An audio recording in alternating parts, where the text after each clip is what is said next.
यानंतर बघूयात महत्त्वाच्या बातम्या।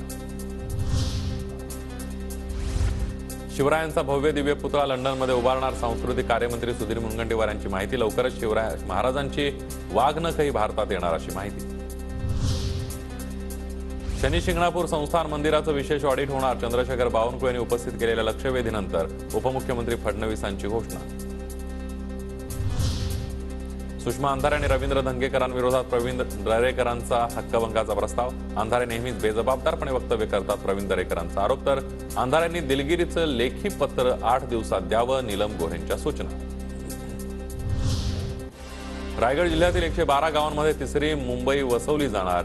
323 चौरस किलोमीटर क्षेत्राचं MMRDA करणार भूसंपादन। MMRDला नवनगर विकास प्राधिकरण म्हणून विशेष अधिकार। शरद पवार यांची 30 डिसेंबरला पुण्यामध्ये जाहीर सभा। शेतकरी आक्रोश मोर्चावेळी पवार पुण्यामध्ये सभा घेणार। संजय राऊतही सभेला हजेरी लावणार असल्याची माहिती।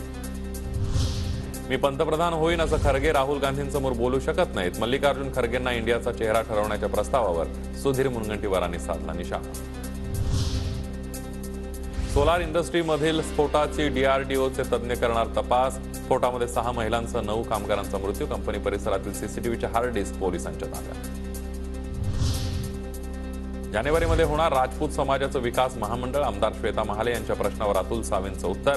राजपूत समाजाच्या मुद्द्यावर मुख्यमंत्र्यांसोबत बैठक संपन्न। नरेंद्र दाभोलकर हत्या प्रकरणामध्ये बचाव पक्षातर्फे 2 नव्या साक्षीदारांची नावं कोर्टात सादर। हत्या प्रकरणाची पुढील सुनावणी 5 जानेवारीला होणार।